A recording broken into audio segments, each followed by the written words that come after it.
way. I got some throttle response, no way. So, turns out I gotta lift this cab up one more time. I'm sure it's not gonna be the last time, but I gotta get back into the wiring a little bit so it'll be easier with the cab off. And I didn't bolt it down or anything. I just connected a few things here and there, and I think I started the nuts over here up front, which is no big deal. I can just take those out. But so just like in the last video, I talked about using this box for a fuel pressure simulator, so I can adjust whatever pressure I want the PCM to see. And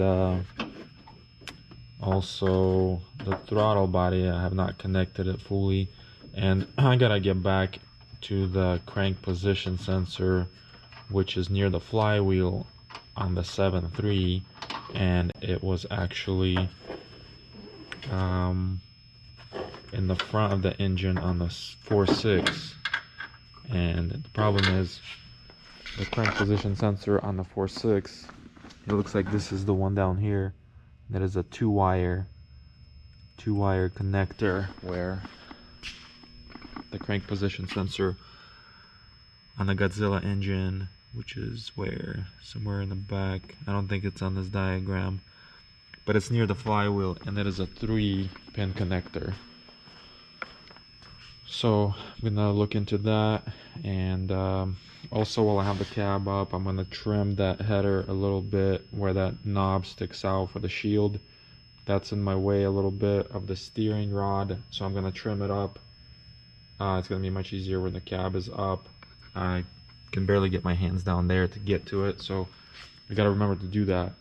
And let's see, and I got some bolts for the alternator bracket so I can go ahead and install that and the extra pulley and go from there. So hopefully this is one of the last times I have to lift the cab up, but you know, it's not that hard to do. I just gotta lift it up, disconnect the fuel line again in the back, and I think I gotta just unhook the starter with the wiring, and that's about it. I can lift it up again. Well, I gotta move the lift feet out and hook them underneath the body. So let's do it. So in the last video, I wasn't sure what one of these connectors here does. It goes underneath the intake on the 4.6, and actually one of them is the head temperature sensor, and the other one I thought maybe was like a block coolant temperature or something, who knows. But it looks, when we looked it up, it looks like it's a knock sensor. So this engine has one knock sensor, where the 7.3 has 4 of them. But since we're trying to run this on the stock PCM, we only, you know, the PCM is only going to look for one knock sensor, so we're just going to hook one of them up, which is probably going to be this one here. That's the easiest one to get to, but there's I believe there's 4 of them, 2 on each side, so I think just hooking that one up will be plenty, but who knows.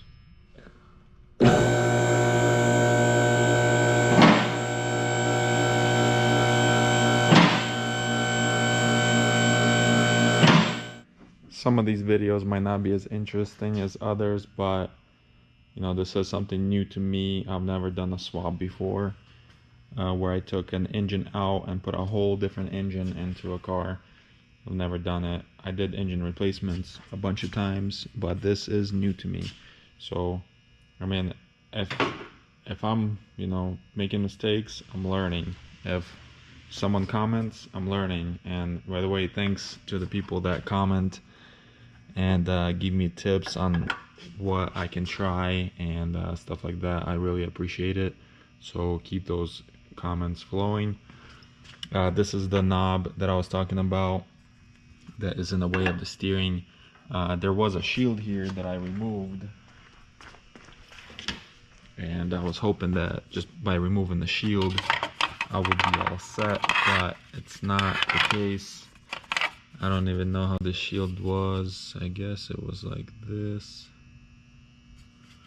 Yeah, I'm not sure, but basically this shield was covering the header, and I was hoping I remove it and I'll be all good. But this knob here seems to be in the way. I think I could just cut it off like flat. I'm just gonna take a wheel and try to cut it off and see. One of the guys in the comments said that as long as I have, you know, a little bit of clearance, I'll be fine. It's not gonna melt the rod. I might put like a, you know, a shield like I put on the hose here, just to be safe. It's not gonna hurt it, but we'll see. I might just put a shield on it. It might look cool. It might help a little bit. You know, anything helps. So let me try to cut this off and see what happens. Always wear safety glasses, especially when you're cutting something like this.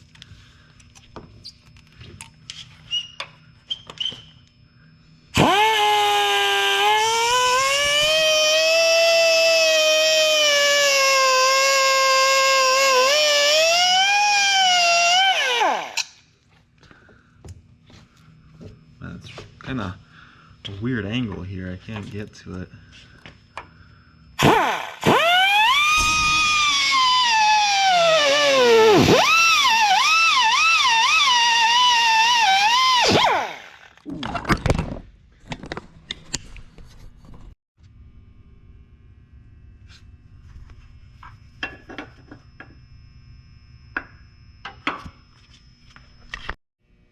Alright, so by cutting that knob off the header, actually I was able to connect the steering rod, but it didn't help me much. It's connected now, but it's right at the knuckle, or not the knuckle, but whatever, the connection where it's big, and if I turn, it's hitting the header no matter what. So I think someone mentioned that I can get a different steering link, so I'll just look into that. But for now, I mean, the steering is connected, and if I have to roll it forward or back, I can. It's just not that great because it's rubbing right up against the header there. It's probably hard to see.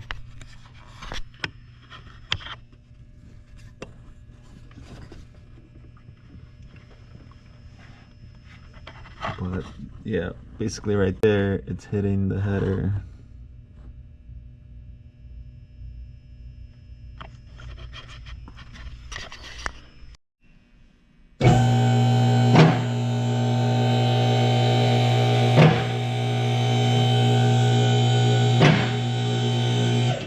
Oh look, a 2021 F-150 with the 5.0, brand new truck, brand new engine, everything is new about it. This one is a XL crew cab 4x4. It's base model, but it does have a few options like lane assist and blind spot and stuff like that. But you'll see this truck in my other videos, I'm sure. Can't really show much with it right now, but well, I can show under the hood because it's completely stock right now. One thing I do see is the brake booster is fully electric now. I guess it's for the self-driving trucks. This one doesn't, I'm sure this one doesn't have the self-driving option, but the ones that do, that's why the electric brakes, full electric brakes are there. But well, it's clean.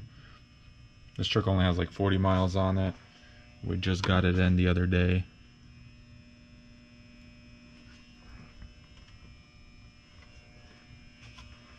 Cool. So here's the alternator bracket. I'm gonna go ahead and mount it just so I know it's there, and I already see a problem with the hose. There's a pulley that goes here, and this hose is right in the way. Man, didn't even think about that. Bummer.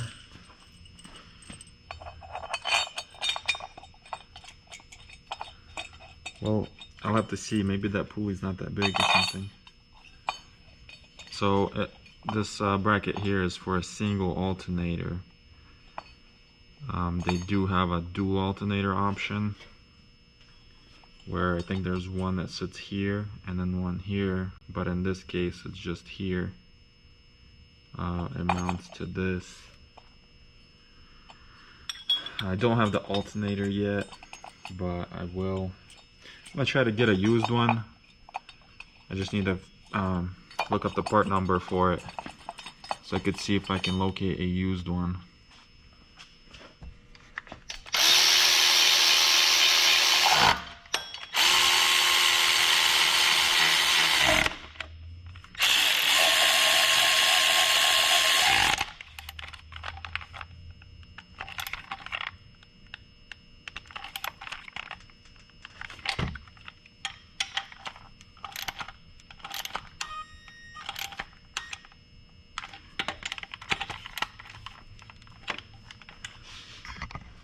So I have this pulley here that goes right there, but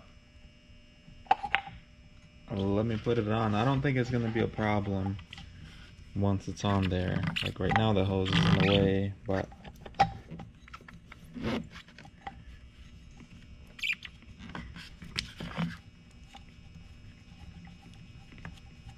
so far I've been getting these parts straight from the dealer. Just because, I mean, no one has anything used out there.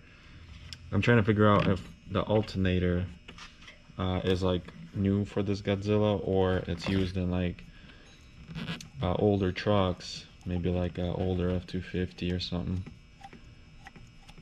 Once I figure that out, I'm gonna try to find a used one. I don't think there's a point buying a new one. New one's like $500 or something.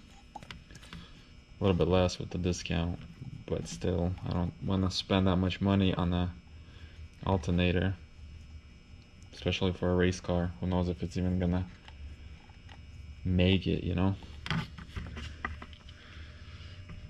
So let me tighten that up. It looks very close, but let me tighten it up and see what's up.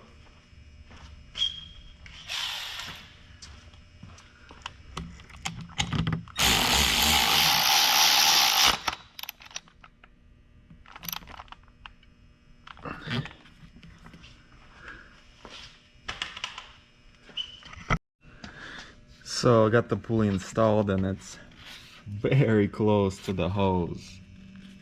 Not a big fan of that. Looks like I might have to look for a different hose. This was one that I picked up at O'Reilly's and I trimmed it, but I think what I need is a hose that's longer here, so it goes more around the power steering reservoir, and then straight here, and then like a 90 degree straight up to that. The good news is this pulley here, the belt goes under it, not over it, so the belt's not gonna be a problem. I have a diagram here. The belt's not gonna be a problem, but looks like that the pulley's way too close. I mean, worst case for now, I could just probably drill a hole right here and just put a zip tie, just a temporary solution. But I don't know, that's just minor things like this, you know what I mean? Like, I thought this hose would be perfect, and then bam, this new pulley arrives and now we have a problem. Sideways?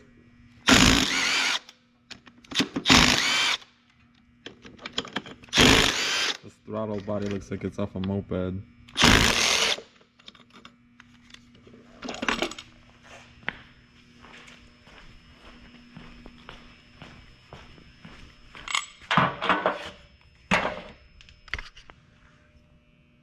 Here's the difference in throttle bodies. This is the 7.3, this is the 4.6. It does not match up. But worst case, we're thinking maybe make an adapter, straighten it out like that. That is if we can't get a response from the pedal to the new throttle body. We'll work with this one. I think that would look better if it was straight.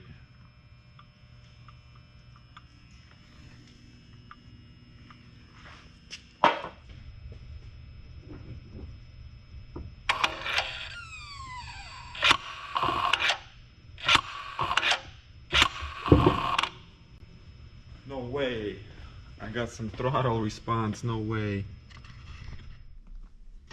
So I still have codes for the fuel sensor because I never connected that box I talked about, and throttle body codes, but the thing is I do have a throttle response now with the pedal. When I hit the pedal, you can hear it.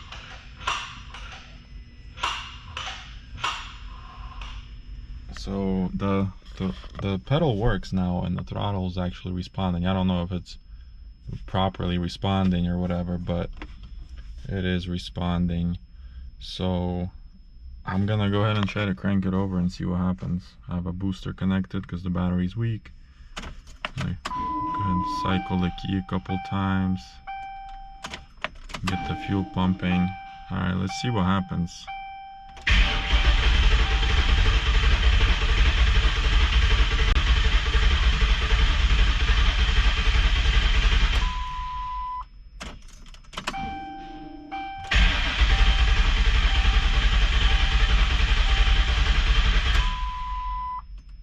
Okay, I have the crank position sensor plugged up and wired in. I don't know, it might not be, it might not have the same amount of teeth on the 7.3 as the 4.6.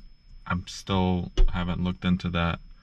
I'm just trying different things now that I have a few minutes after work. I'm just trying a few different options here. So I have another engine. This is a 7.3 here on the pallet, and this crank sensor is a 3-pin sensor, and this came out of this Godzilla engine here.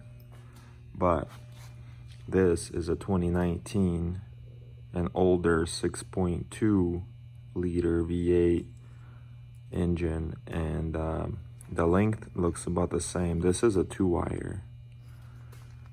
And the length is, you know, pretty much on point. I'm gonna try to install this on the crownvic and see if I can get any kind of signal, because this one's a 3-wire, and the way I wired it up, I gave it 5 volts and you know, and everything, and I think I might have better luck with this one, so it's worth a try. Here's the part number for that new sensor,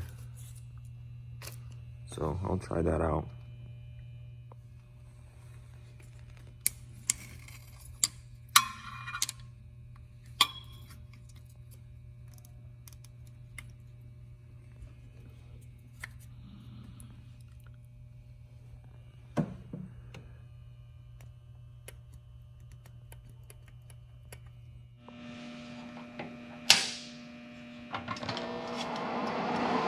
Alright, so it's been like 3 to 4 weeks or something like that since I worked on this Godzilla swap, but I've had some time today after work to mess with it a little bit, and what I did was I made an adapter here that looks kind of weird, but I made it so I could put the 4.6 factory throttle body on here for now, just so I can get it running. Because most of the codes I had in the PCM were because of the throttle body not responding properly to the pedal. I'm sure that could be changed in the future, but for now I just want to eliminate that. So I got the stock 4.6 throttle body on here. I got the gaskets. This is my welding job here, and I painted it, but I didn't realize that this is some kind of mailbox paint or something. It's like all textured and stuff, but that's irrelevant. Doesn't matter what it looks like. It's painted, it's on there. And I also, as you can see, I tilted it down so it's more leveled and not as much in the way. Also, what I did was I ordered a 2019 6.2 crank position sensor, which is a 2-wire sensor, and I put it on this Godzilla, plugged it in, wired it up, and we'll see what it looks like. Wiring looks like a mess right now. That's because I'm trying different things, and I want to make sure that everything works before I clean this harness up and make it look production ready and stuff like that. So just ignore the mess with the wiring, It's it'll be OEM looking as long as I can get it running. Also, I don't know if I recorded or not, but I got this alternator here off a 6.7 diesel. It looks like it fits. The dealer got me the wrong nut. I finally got this stud. It was on back order, but it finally came in, but the nut is wrong. I'm sure I can find one in the shop somewhere, but it's, you know, it fits. It fits. I don't know if it works. The pulley is different. It's got more ribs on it, but I think if I line the belt up, it's gonna be fine. The connector is the same for the wiring, and then the terminal here, I'll just extend it because on the 4.6 the alternator was here and the throttle body was over there, so that's why it's a mess, and I'm having to extend wires and this and that. So everything will be proper length when it's running, no problem. So right now I have the stock PCM plugged in, I have everything else plugged in, so I think I'm gonna go ahead and give it a crank and see what happens.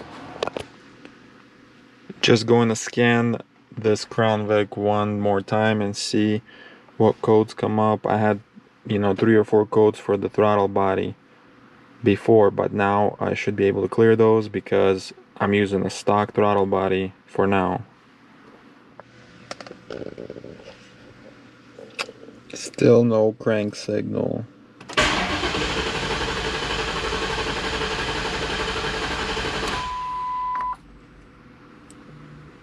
Crank fueling disabled, yes. Engine RPM 0. Alright, back to the drawing board. Well, another video and the crownvic is not running. This is kind of sad, but it is what it is. I'm still learning and still doing research, so I'm gonna end this video here because it's probably gonna be super long as it is. And I will continue in the next video, so stay tuned. I will get this thing running one way or another. Later.